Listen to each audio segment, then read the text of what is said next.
चला तर मंडळी, तुमचं स्वागत आहे मुलानीस किचनमध्ये। आज आपण बनवणार आहे व्हेज पुलाव। त्यासाठी लागणारं साहित्य फ्लावर, फरसबी, वटाणे, बटाटे। आपण हे सगळं स्वच्छ साफ करून घेऊया। अशा प्रकारे आपण सर्व भाज्या कापून घेतलेल्या आहेत, एकदम बारीक आणि छान पैकी।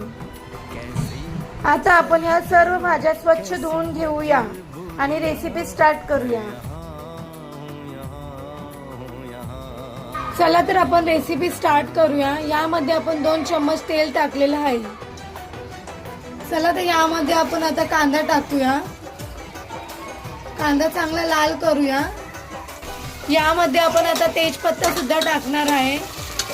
बघा, आपला कांदा एकदम मस्त लाल होत आहे। असाच कांदा एकदम लाल करून घ्यायचा आहे। यामध्ये आपण हिरवी मिरची, लसूण, अद्रक, दालचिनी, जिरं, लवंग, काळी मिरी हे सगळं टाकलेलं आहे। हे आपण मिक्सरला वाटून घेणार आहे। यामध्ये आपण जे मिक्सर मध्ये हिरवी मिरची, अद्रक, लसूण, गरम मसाला वाटलेला आहे ते सुद्धा टाकलेलं आहे।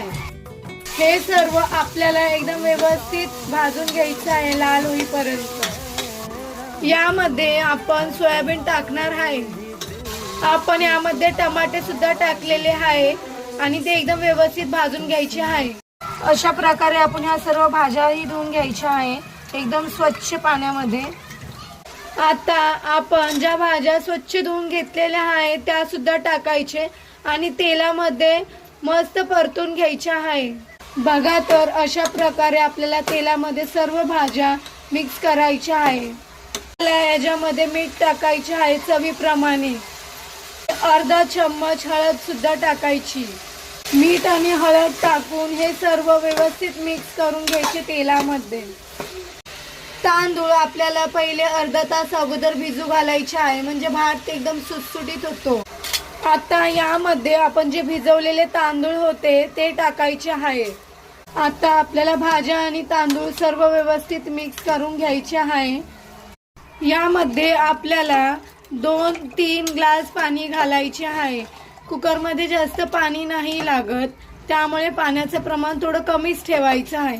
आता हे सर्व मिक्स करून आता आपण कुकर बंद करून 2 ते 3 शिट्ट्या घ्यायच्या आहे।